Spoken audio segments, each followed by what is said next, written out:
ang mga kwento ng pag-ibig, kwento ng buhay at kwento ng pag-asa dito sa Barangay Love Stories. Love Stories. Paano kung ipinanganak ka sa bahay ng isang magsasaka na walang sariling sakahan? Nagbubungkal ng hindi niya lupa, nagtatanim ng hindi niya tanim, nag-aani ng hindi niya ani. Sa madaling salita ay binabayaran upang magsaka ng sakahan ng isang mayaman. At kahit gaano kalaki ang kita ng sakahan ay wala siyang makukuha, kundi ang kaunting sweldong binabayad sa kanya. May pag-asa pa kaya na mabago ang kanilang buhay at makikita ang sarili na umasenso man lang sa buhay? Dear Papa Dudut, maraming nagsabi na masyado akong ambisyoso, lalo na ang mga naging kalaro ko at ang mga magulang nila.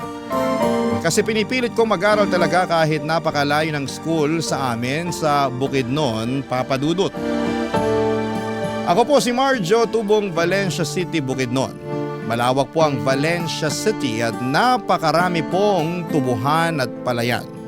Normal na sa akin ang maglakad sa Pilapil, ang makitang mga kalaro ko na tumutulong sa kanilang mga magulang sa pagsasaka. Upang pagdating ng gabi may maiuwing pera para pambili ng makakain para sa pamilya. Lahat po ng pamilya sa baryo namin na nagtatrabaho sa sakahan ay walang ipon. Ang inaalala lamang nila ay kung paano sila makakakain bukas. Kaya naman naging kontento na sila sa gawaing pagsasaka ng sakahan ng iba at mabigyan ng pera na magagamit nila para mabuhay sa susunod na araw. At patuloy ang ganitong ikot ng sistema. Papa Dudut, may pangarap po ako. Ayokong tumulad sa mga magulang ko at sa mga magulang ng mga kalaro ko na nangingitim sa sikat ng araw sa sakahan. At tuwing gabi ay iniinda ang sakit ng katawan dahil sa bigat ng pagtatrabaho. Gusto kong makapag-aral kahit na isang semester lamang sa college para sa ganoon ay makapagtrabaho ako bilang isang promodizer sa isang mall na malapit dahil di aircon po ito. Hindi ko sinabing mababang uri ang mga taong nagsasaka. Marangal po at huwaran ang kanilang trabaho. Ang kaso po'y naaabuso sila at binibigyan lang ng maliit na sahod na hindi makapagbigay ng magandang buhay sa kanila. Kaya naman nagsumika po akong makapagtapos ng high school at sobrang nagmamakaawa't niluhuran ko ang aking mga magulang. Napapag-aralin nila ako kahit na isang semester lamang sa kolehiyo para makapagtrabaho sa malamig na mall.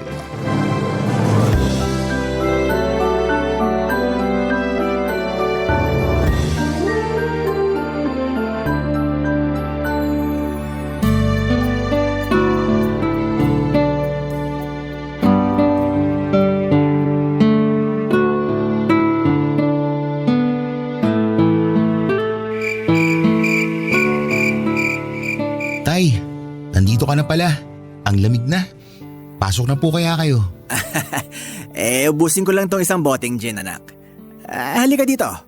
Umupo ka, Marjo. Tay, boss-bossan nyo naman yung pag-inom nyo. Sige, kayo rin. Ay, hayaan mo na ako. Inutusan ka ba ng mama mo na pagsabihan ako? Hindi naman, tay. Concern lang po. Ay, anak. Pantanggal lang to ng pagod sa maghapong pagsasaka. Tay? Ano? Tay. Ano bang gusto mong sabihin? Gusto ko po sanang makapag-aral ng college, tay. Ano? Ay, nako anak. Alam mo gusto ko rin. Pero wala tayong pera para dyan. Kahit kalahating taon lang, tay. Isang semester lang. Kasi ang sabi kapag college level ka, makakapagtrabaho ka bilang promodizer sa mall. Mas malaking kikitain ko doon kaysa sa pagsasaka ng saka ng iba. Sila lang tong yumayaman katiting na inakukuha natin. Gusto kong masenso, tay. Kapag nakapagtrabaho na ako bilang promodizer, mag-iipon talaga ako. Gusto ko tulad ni Aling Juvie na may maliit na tindahan. Ang gusto ko para kay nanay, yung magtitinda na lang siya, yung hindi na siya naiinitan. Marjo, paano ba to? Tay, sobrang init, hirap, at ang baba lang ng sahod natin sa sakahan eh. Kung dito lang ako, parang hindi ko nakikita ang sarili ko na makatikim ng konting ginhawa. Pasensya na tay ah. Proud ako sa inyo, sa pamilya ko, sa trabaho natin. Kasi kung wala tayo, walang makakain yung mga tao. Pero gusto ko lang umangat kahit konti at makapag-asawa. Yung mapag-aral ko rin yung mga anak ko. Yung kahit hindi ako nakapagtapos ng college, matutustusan ko yung pag-aaral nila sa college. Gusto ko kapag nagkaanak na ako, magiging doktor, engineer, yung mga ganun tay. Ay, huwag ka mag-alala. Hahanap kami ng nanay mo. Okay lang ba talaga na kahit kalahating taon ka lang mag-aral, makakapagtrabaho ka na sa mall? Tama ba ako anak? Opo tay, yan po ang sabi sa akin. Oo, sige. Pag-aaralin ka namin. Talaga tay? Abay, syempre. Ayokong gumaya ka sa akin na mananatiling magsasaka sa sakahan ng iba hanggang sa mamatay ako. Basta, ipangako mo sa akin na magsusumikap ka sa buhay. Tuparin mo ang mga pangarap mo, ha? Opo tay, pangako. Aasahan ko yan, ha? Salamat tay, salamat. Makakaasa po kayo.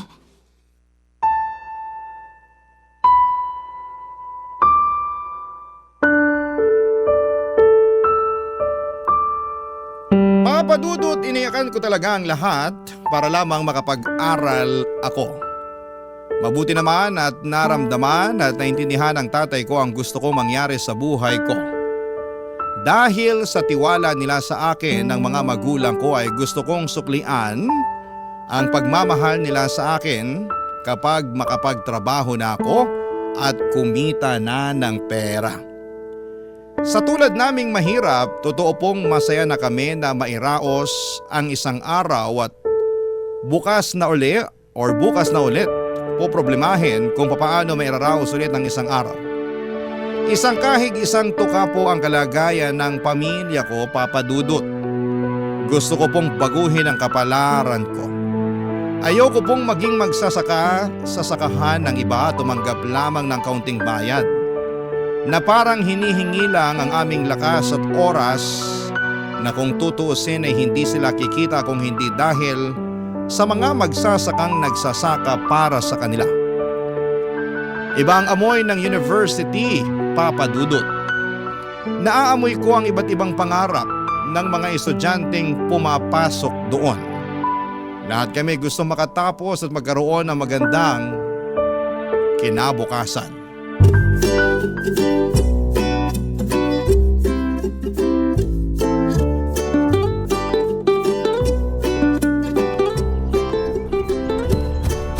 Tay! Tay! Tay! Ano? Bakit? Bakit ka ba tumatakbo? May trabaho na ako! Promodizer! Tama talaga tay na makakapasok ang isang college level. Salamat po sa inyo tay ha! Salamat po! Ay naku, masaya ako para sa'yo anak. Abay, mag-ihaw tayo ng manok mamayang gabi. Nasabi mo na ba sa nanay mo ang magandang balitang ito? Hindi pa. Nasaan ba siya? Nandoon sa isang sakahan. Anak, Marjo, sana bumuti ang lagay mo sa buhay. Ipapangako ko yan sa inyo tay. Magiging maganda ang buhay ko. Utang ko po sa inyo lahat to tay. Kahit mahirap lang tayo, sinusuportahan niyo talaga ako. Ganyan naman dapat ang isang magulang, anak. Kahit mahirap, kinakaya para sa ikabubuti ng kanyang anak. Pasensya ka na, hanggang dyan lang ang kaya namin. Sobrang hirap magpaaral sa kolehiyo, anak pero ikaw, kahit mahirap, alam namin na sobrang pagtitiis mo para lang makatapos. Pero kinaya mo. Nagsumikap ka. Sige na. Umuwi ka na muna sa bahay para makapagpahinga ka. Ano pala? Yung manok doon sa likod, hulihin mo ha? Iihawin ko na. Sige tay, salamat po.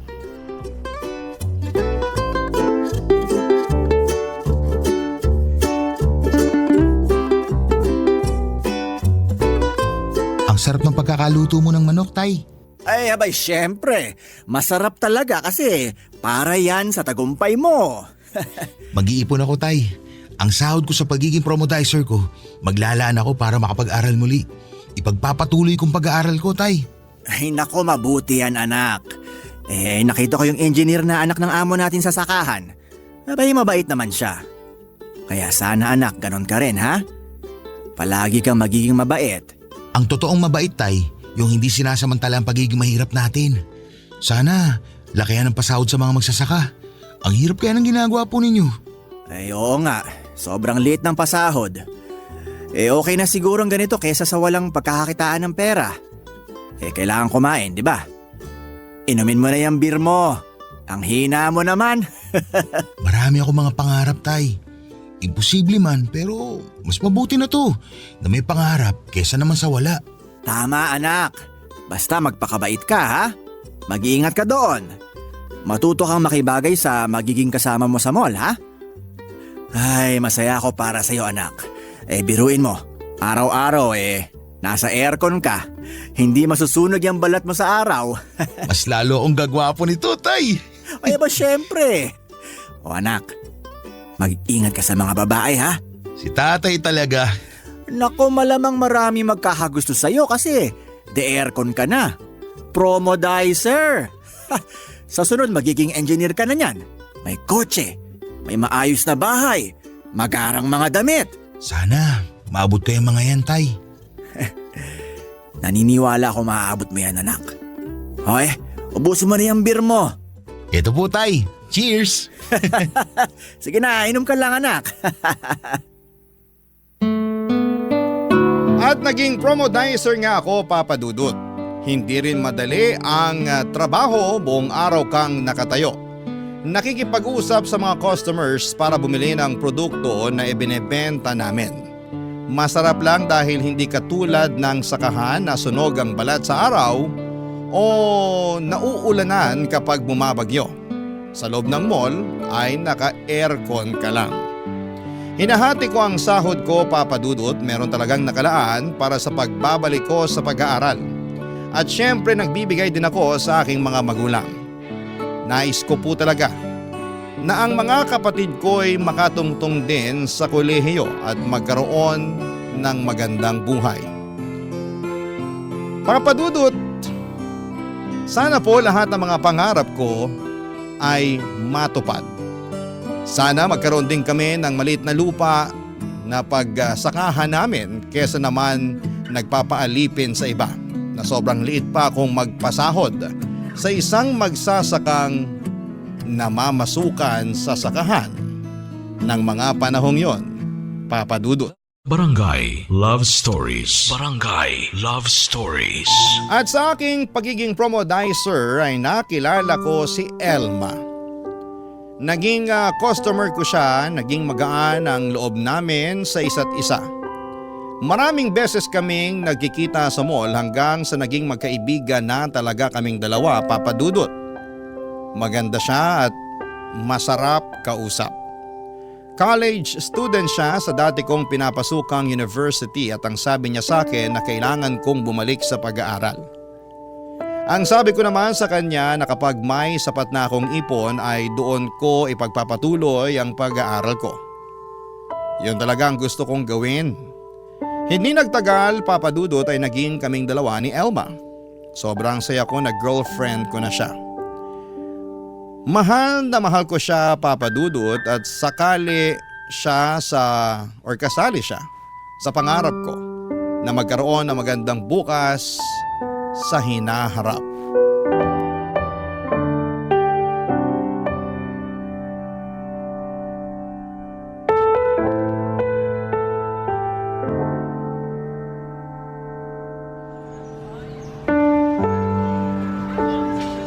Ano yung binili mo? Ice cream at balon. Para naman akong bata nito. Binibaby talaga dapat kapag minamahal. We, Totoo! naniniwala naman ako sa'yo. Salamat, Elma. Salamat sa ano? Dahil tinanggap mo ako kahit ganito lang ako. Ang OA mo ha? Mahal kita. Nagsusumikap ka naman. Pero yun lang. Hindi lang muna kita mapapakilala sa parents ko. Alam ko naman yan. Nag-iingat nga ako na hindi tayo mahuli kahit wala naman tayong ginagawang masama. Salamat sa pag-intindi mo sa akin. Proud ako sa'yo. Kahit mahirap lang kayo, gusto mo talagang umasenso. Sa ngayon, okay na tong trabaho mo sa mall. Hindi ko naman sinabing mas mabuti to kaysa sa pagiging magsasaka. Kailangan natin ng magsasaka dahil kung wala sila, wala tayong makikitang bigas sa hapagkainan natin. Saludo ako sa farmers natin. Dapat nga alagaan sila ng gobyerno eh. Tama. Ang hirap sa isang magsasaka, yun ang mamasukan lang sa sakahan. Yung walang sariling lupa. Pangarap ko magkaroon ng sakahan at aalagaan ko talaga ang mga magsasaka na magtatrabaho sa akin. Ganda ng plano mo, Marjo!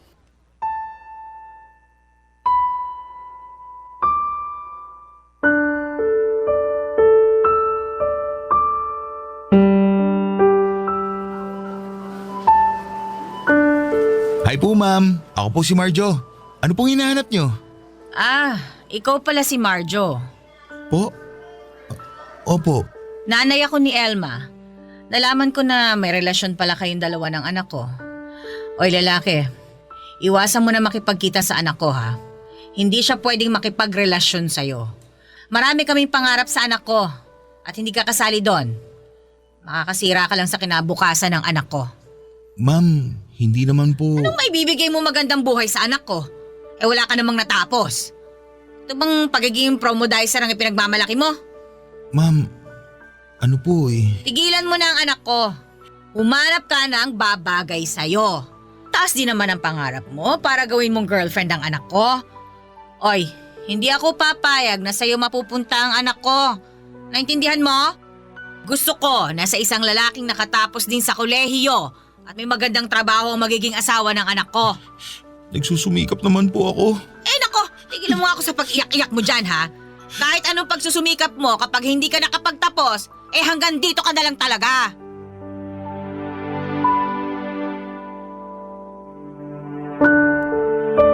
Sobra ang panlalait na natanggap ko sa ina ni Elma Papadudot. Nanliit ako sa sarili ko at noong akala ko ay rerespetuhin ako dahil may matino naman akong trabaho pero grabe talaga yung mga panlalait niya sa akin. Nasabi ko sa sarili ko na mali ang sinabi niyang wala akong mararating kahit na ano pang pagsusumikap ang gawin ko. Papangarapin ko at makukuha ko ang diploma ko sa kolehiyo. Yun ang sumpa ko sa aking sarili. Nais ko rin na tuparin yung pangarap ko na magkaroon kami ng sariling sakahan. Alam ko pong masyadong mataas pero mas mainam na may pangarap kesa sa wala. Ilang araw kong pinag-isipan ang tungkol sa aming dalawa ni Elma. Alam kong mahal niya ako pero naduwag ako sa mama niya. Ang sa isip ko lamang na pwede ko naman siyang balikan kapag natupad ko na ang pangarap kong makapagtapos sa pag-aaral at umasenso sa buhay para hindi laitin ng sino man.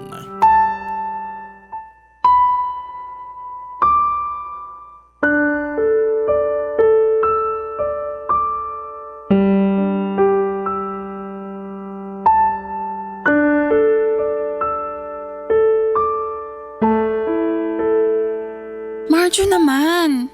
Anong gagawin ko, Elma? Sabihin mo sa akin. Tapat ako sa'yo. Mahal kita pero hindi tayo bagay eh. Ganun na lang? Nagpapatalo kasi sinabi ni Mama. Pwede na tayo pa rin pero sikreto lang natin. Bawas-bawasan lang natin yung pagkikita. Tapos kung malaman ng mama mo, lalaitin na naman ako. Duwag! Duwag ka, Marjo! Hindi ako duwag. Ano ito eh? Akala ko ba may paninindigan at pangarap ka? Hindi mo pala ako mapaninindigan. Hindi pala ako kasali sa mga pangarap mo. Hindi totoo yan. Elma, sana maintindihan mo ako. Hindi kita maintindihan. Kung tayo talaga sa huli. Magsusumikap ako para may pakita ko sa mga magulang mo na nararapat ako para sa'yo. Pero sa ngayon, maghiwalay na muna tayo.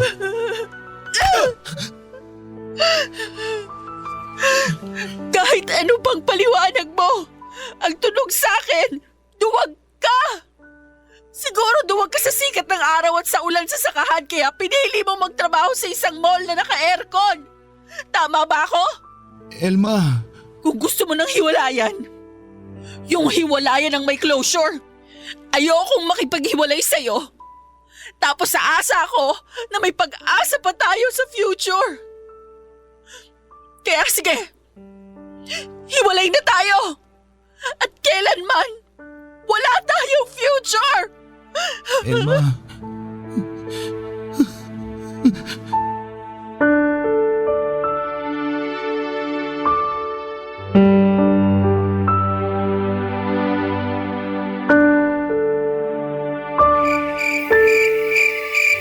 Marjo, anak. Umiiyak ka ba? Wala tay. Ano lang po ito? Sinisipon lang po ako. Parang lalagnatin po ako eh. Pumasok ka na sa loob. Malamig dito. Maya-maya na po tay. Parang may mabigat dyan sa dibdib mo ah. Ano bang nangyayari sa'yo, anak? Hihinto na po ako sa pagiging promodizer tay. Bakit? Hindi ba yan ang gusto mong trabaho? Kailangan kong gumawa ng paraan para umangat sa buhay tay. Ayoko rin maging promodizer ako habang buhay. Magkano lang din naman ang sahod namin. Mas malaki nga sa pagsasaka. Pero gusto ko talagang umangat pa sa buhay. Baka masyado ng mataas ang lipad mo, anak. Pero kung wala kang inaapakang tao, tuloy mo lang kung anong plano mo sa buhay, ha? Ayoko maging katulad ka sa akin na tumandang ganito. Na hindi ko mabigyan ng magandang kinabukasan ng mga anak ko. Tay, masipag po kayo. Sadyang maliit lang talaga ang kinikita ninyo. Pero wala po kayong pagkukulang sa pagpapalaki sa amin. Salamat, anak. At nakita mo ang sakripisyo ko para sa pamilya natin. Tay, pinaipon ako. Gusto ko magnegosyo. Ano bang magandang negosyo ngayon? Manukan kaya? Pwede rin tay.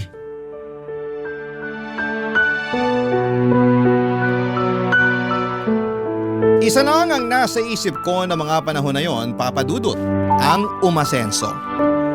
Kailangan kong makahanap ng negosyo na pagkakakitaan ko't ikakaasenso ng buhay ko para nang sa ganon ay wala nang manghamak sa pagiging mahirap ko.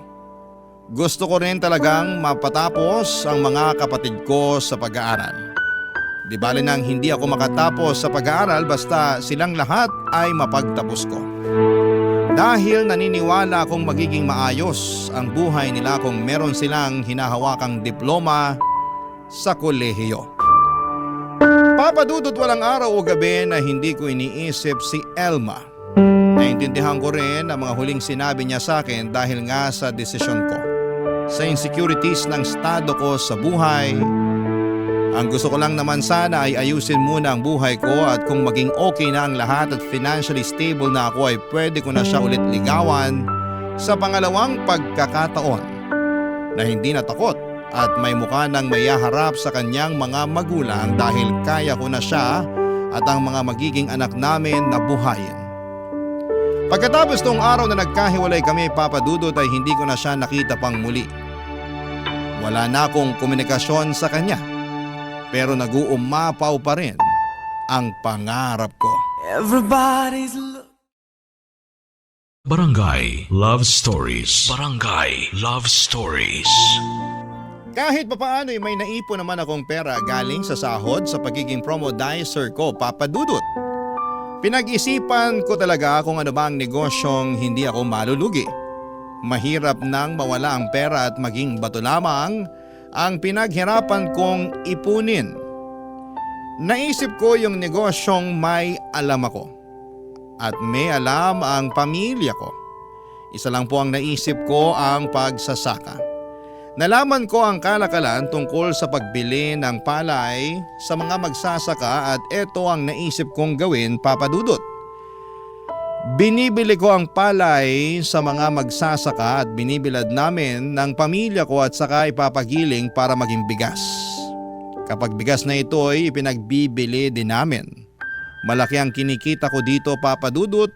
Hindi ko pinagsisihan na ito ang pinili kong negosyo dahil wala po akong naging lugi. Bantayan lang talaga ng maigi ang binibilad na palay na hindi maulanan dahil siguradong malulugi talaga kapag nabasa ang palay mo.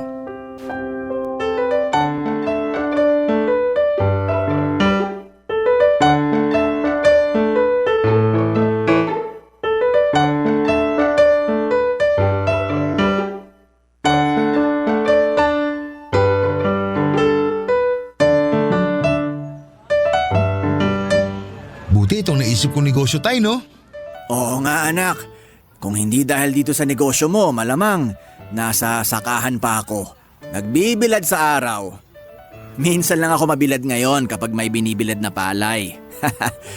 Salamat anak at naisip mo talaga kaming pamilya mo. Hindi ba sabi ko naman sa inyo, Tay, na gusto ko umasenso tayo? Ang laki nakita natin sa pamimili ng palay para maging bigas. Salamat anak at pinapaaral mo ang mga kapatid mo. Siyempre, yan ang priority ko talaga, Tay. Ay, salamat talaga anak. Ay, yung mga palay pala sa suki natin, ipapakuha na bukas. Sige, Tay. Sa susunod, bahay na nga ayusin ko kapag nakaluwag-luwag na. Sigurado akong matutupad yung mga plano mo anak. Matalino at may malasakit sa amin.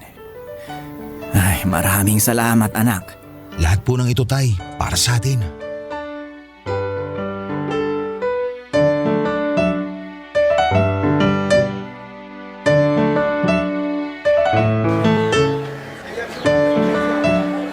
Ang ganda ng pangalan ng bigasan natin, Tay, di ba? Manglindos Bigasan. Ikaw talaga. Ay anak, talagang lumaki na ang negosyo mo. Pinagpala tayo, Tay. Masipag ka kasi. Kaya ka pinagpala. Ang ganda rin ng ipinatayo mong bahay. Minsan parang hindi ako makapaniwala na nakatira na tayo sa ganong bahay eh. Bakit naman, Tay? Maniwala na kayo. Halos 1 taon na nga tayo nakatira dun eh. Sa buong buhay ko, ngayon lang ako nakatira sa bahay na semento. Yung hindi ka mag-aalala na may tulo sa bubong tuwing umuulan. Si Tatay talaga, oh. Ikaw anak, kailan mo balak mag-aral? Di ba yun ang una mong pangarap noon, ang makatapos? Okay na ako, Tay. Masaya na ako na makakatapos na yung mga kapatid ko. Sa bagay, Alam kong mas maganda pa rin na may pinag-aralan, Tay. Pero sa lagay kong ito, masyado na akong busy sa negosyo. naku, proud ako sa'yo anak. Ay naman, no? Salamat po. Mag-ihaw tayo ng manok mamaya ah. Naaalala ko yung pamanok-manok na yan, ah. Ba syempre. Teka, wala ka bang balak mag-asawa? Nako, dyan ba tayo mahina anak? Hindi naman, Tay. Maayos na ako financially, Papa Dudut. Isa na lang ang kulang, si Elma. Ang alam ko dati pinagpaaral ng master's si Elma ng mga magulang niya sa Maynila at wala na akong narinig na balita tungkol sa kanya. Para hindi ko maisip ang tungkol sa kanya ay iginugol ko na lamang ang sarili ko sa negosyo, Papa Dudut. Ngunit isang araw ay nagkita kaming muli ni Elma sa isang mall at parang bumalik ang lahat sa dati. Yung panahong nagtatrabaho pa lamang ako bilang promodizer sa mall at sa sobrang kapal ng mukha ko'y niligawan ko siya. Nagbalik ang alaala ng mga pangarap ko para sa aming dalawa. Hindi man lumuluha ang mga mata ko'y nalunod naman sa sobrang sakit ang puso ko sa mga nalaman ko tungkol sa kanya. Malaki daw ang pagbabago ko. Maganda na daw ang postura ko. Mas lalo akong gumwapo. Si Elma rin naman, Papa Dudut, ay maganda pa rin pero may asawa na siya. Akala niya ay magiging masaya siya sa piling ng asawa niya pero hindi. Sabi ko kay Elma na kung naging kami lamang ay naalagaan ko na sana siya ngayon. Pinigilan ko ang mga luha ko habang naghiwalay kaming dalawa. Kinaumagahan nga ay hindi pa rin ako makapaniwala na nakita kong muli si Elma. Tumulong ako sa pagbubuhat ng mga sako ng bigas sa bigasan namin na ipinangalan ko sa aking tatay, Papa Dudut.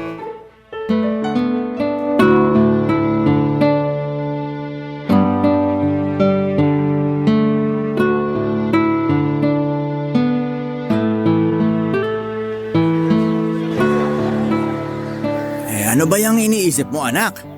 Kanina ka pa parang wala sa sarili ah. Wala po ito, tay. Eh kung magpahinga ka na lang kaya? Wag na po, tay. Mas gusto ko po itong gumagalaw-galaw. Ay, siya. Ikaw bahala. Sige, tay. Kayo po magpahinga. Tumatanda na kayo eh. Kalabaw lang ang tumatanda. Sus, ayaw pa rin aminin kahit na masakit na ang likod niya. Teka lang, tay. Punta lang po ako sa likod. Kunin ko lang po yung mga sako ng bigas.